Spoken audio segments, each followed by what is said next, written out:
सीतारामचंद्राभ्याम नमः। श्रीमद् वाल्मीकि रामायण अरण्य कांड 63वां सर्ग। श्री राम का विलाप। अपनी प्रिया सीता से रहित हो राजकुमार श्री राम शोक और मोह से पीड़ित होने लगे। वे स्वयं तो पीड़ित थे ही, अपने भाई लक्ष्मण को भी विषाद में डालते हुए पुनः तीव्र शोक में मग्न हो गए। लक्ष्मण शोक के अधीन हो रहे थे। उनसे महान शोक में डूबे हुए श्री राम दुख के साथ रोते हुए गरम उच्छ्वास लेकर अपने ऊपर महान संकट के अनुरूप वचन बोले। सुमित्रा नंदन, मालूम होता है मेरे जैसा पाप कर्म करने वाला मनुष्य इस पृथ्वी पर दूसरा कोई नहीं है, क्योंकि एक के बाद दूसरा शोक मेरे हृदय प्राण और मन को विदीर्ण करता हुआ लगातार मुझ पर आता जा रहा है। निश्चय ही पूर्व जन्म में मैंने अपनी इच्छा के अनुसार बारंबार बहुत से पाप कर्म किए हैं। उन्हीं में से कुछ कर्मों का यह परिणाम आज प्राप्त होता है, जिससे मैं एक दुख से दूसरे दुख में पड़ता जा रहा हूँ। पहले तो मैं राज्य से वंचित हुआ, फिर मेरा स्वजनों से वियोग हुआ, तत्पश्चात पिताजी का परलोक हुआ, फिर माता से भी मुझे बिछुड़ जाना पड़ा। लक्ष्मण, ये सारी बातें जब मुझे याद आती है तब मेरे शोक के वेग को बढ़ा देती है। लक्ष्मण, वन में आकर कलेश का अनुभव करके भी यह सारा दुख सीता के समीप रहने से मेरे शरीर में ही शांत हो गया था, परंतु सीता के वियोग से वह फिर उद्दीप्त हो उठा है, जैसे सूखे काठ का संयोग पाकर आग सहसा प्रज्वलित हो उठता है। हाय, मेरी श्रेष्ठ स्वभाव वाली भीरु पत्नी को अवश्य ही राक्षस ने आकाश मार्ग से हर लिया। उस समय सुमधुर स्वर में विलाप करने वाली सीता भय के मारे बारंबार विकृत स्वर में क्रंदन करने लगी होगी। मेरी प्रिया के वे दोनों गोल गोल स्तन, जो सदा लाल चंदन से चर्चित होने हो योग्य थे, निश्चय ही रक्त की कीच में सन गए होंगे। हाय, इतने पर भी मेरे शरीर का पतन नहीं होता।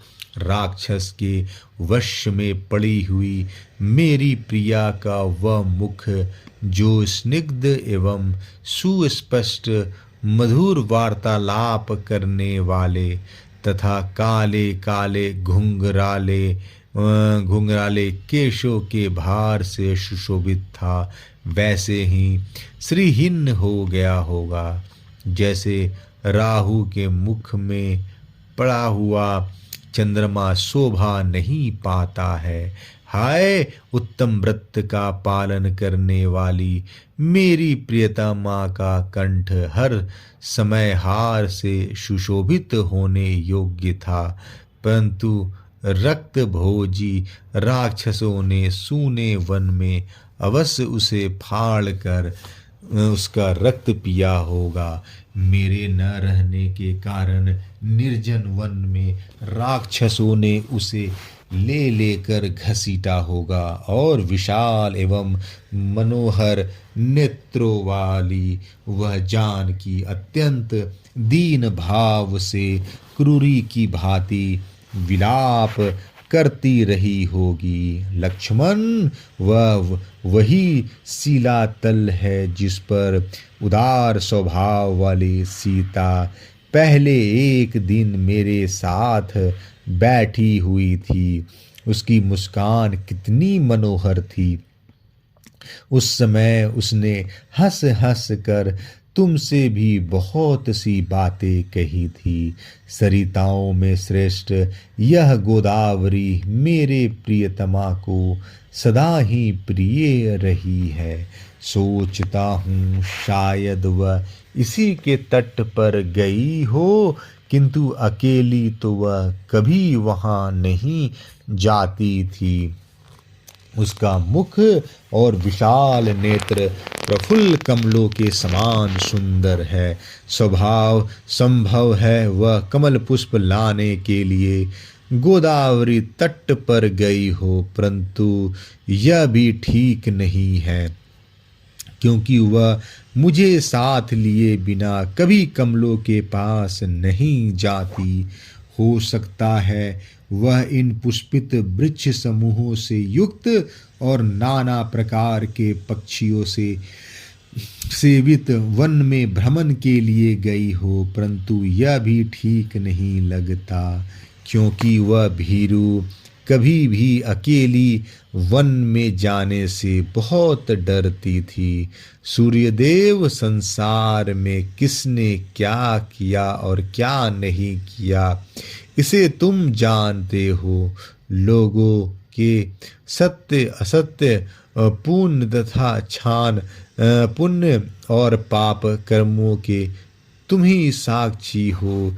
मेरी प्रिया सीता कहाँ गई अथवा उसे किसने हर लिया, यह सब मुझे बताओ, क्योंकि मैं उसके शोक से पीड़ित हूँ।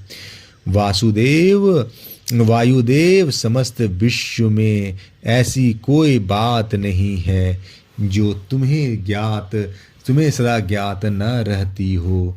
मेरी कुल पालिका सीता कहाँ है यह बता दो। वह मर गई, हर ली गई अथवा मार्ग में ही है। इस प्रकार शोक के अधीन होकर जब श्री रामचंद्र जी संज्ञा शून्य हो विलाप करने लगे, तब उनकी ऐसी अवस्था देख न्यायोचित मार्ग पर स्थित रहने वाले उदारचित सुमित्रा कुमार लक्ष्मण ने उनसे यह समयोचित बात कही। आर्य, आप शोक छोड़कर धैर्य धारण करें। सीता की खोज के लिए मन में उत्साह रखें, क्योंकि उत्साही मनुष्य जगत में अत्यंत दुष्कर कार्य आ पड़ने पर भी कभी दुखी नहीं होते हैं।